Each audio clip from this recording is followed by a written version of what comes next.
My name is Omar Rampersad, Friday, February 1st, 2019 at 8:38 p.m. in Toronto. So I'm having a light dinner.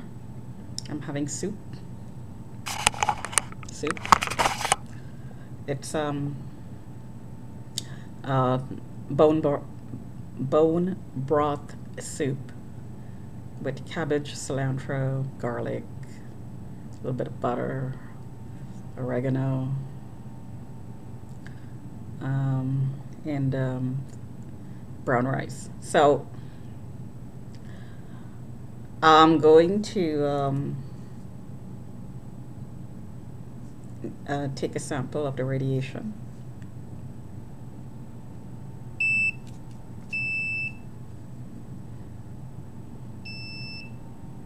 The jaw, the jaw, the ear, the jaw,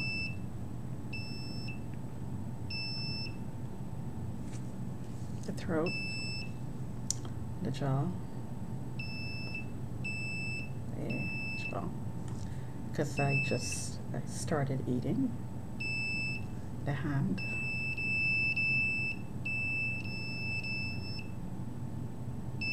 the thumb, inside of the elbow, the palm, excuse me. The thumb is always tagged. The right hand more than the left right now. Tips of the finger, elbow. The elbow is hurting.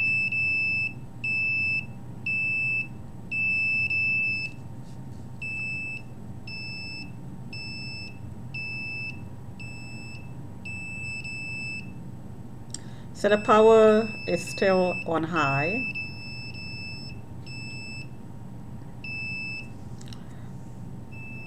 And the foot is still tagged, the leg is still tagged, the arms are still tagged. So the entire body.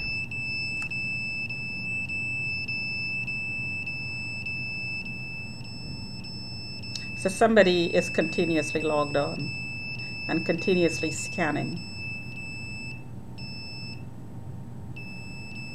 And there is a knock underneath the unit. As I'm doing this.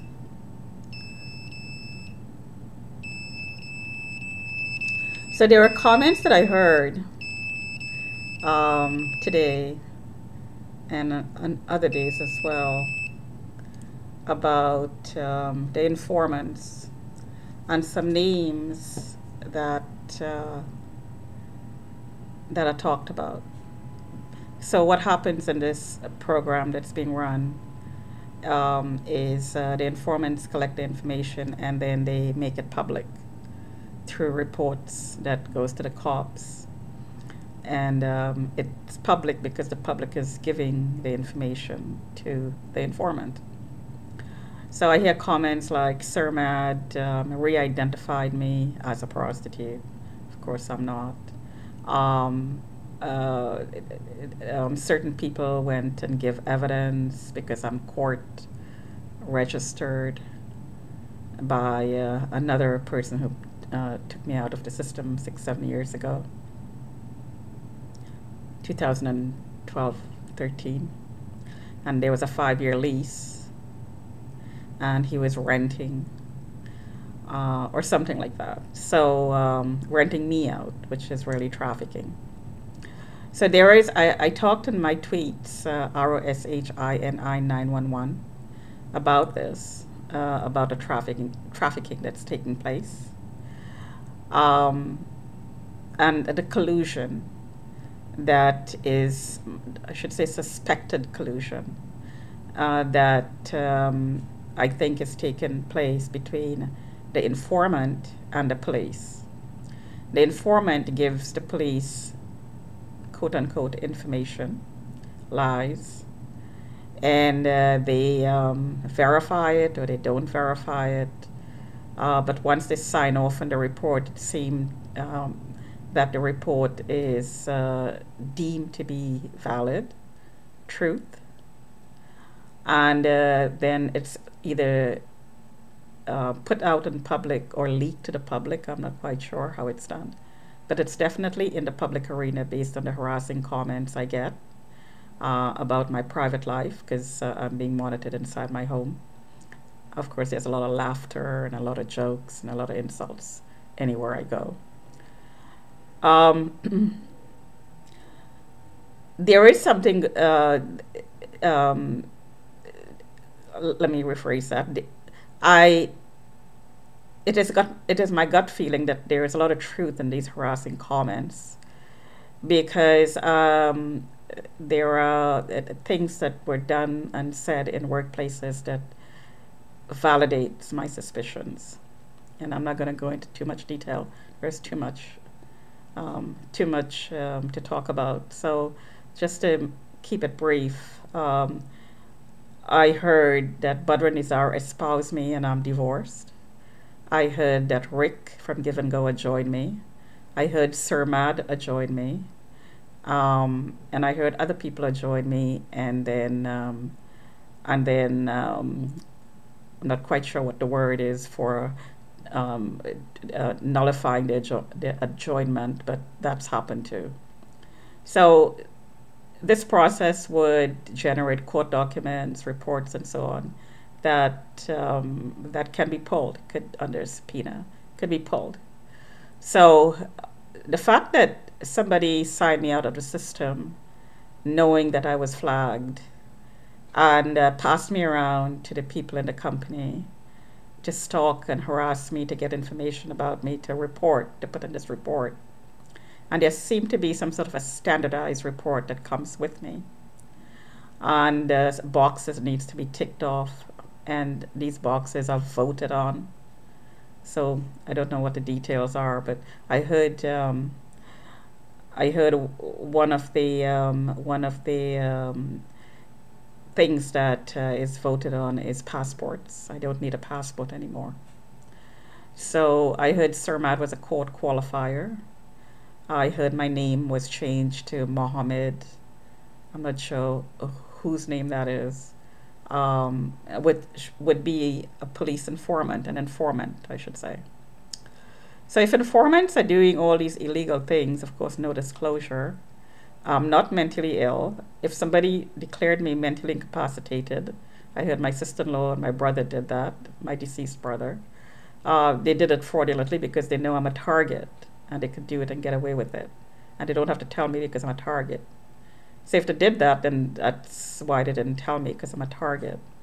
It's interesting that after my brother died in May last year, that my sister-in-law, for the first time, came out in the open and said to me, "You are a target." So this, of course, meant that she knew before she invited me to live in her home in 2012, while I tried to sell my place because of all the harassment I was experiencing. She knew back then that I was a target. So she became a source, and she didn't disclose any of this to me. So she took advantage of the fact that I was a target to take my property away, basically. And this is exactly what happened. So there is evidence based on these harassing comments. The evidence would be the documents that's filed in courts and so on. People adjoining me would be a legal document. There will be a legal document supporting that. Espousing me, there'd be legal documents. Divorce, I heard I was divorced. That would definitely be a legal document. So there is a lot going on in the background. So all the interaction between myself and the police is as a result of this, which is why I'm tweeting and blogging my side of the story, because being a target means that my voice is suppressed. People are acting on me, but I'm not supposed to react. I'm not supposed to speak out. So this is the nature of what being a target is all about. And of course, experiments are being run. So there is nothing unusual in what I'm doing. I'm trying to get my side of the story in. And I only started doing this because I started noticing that I was being targeted. There is no agenda here. Speaking out for myself is a part of protecting my human rights. So human rights by default becomes an issue. So if you're targeted, then your human rights are being abused and violated. So when you speak up for yourself, then of course you're standing up for your human rights. So by default, it becomes an issue. So there is no hidden agenda. I'm just standing up for my rights, basically. I'm not anti-government. I'm not into joining any groups. I heard that I was a terrorist. I'm not Muslim. Don't even go to any temples or churches on a consistent basis, other than if there is a special event going on.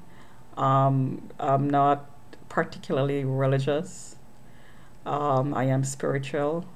So there is nothing in the extreme in my personality. So the main reason I'm being targeted is I'm being trafficked. Period. Talk to you another time.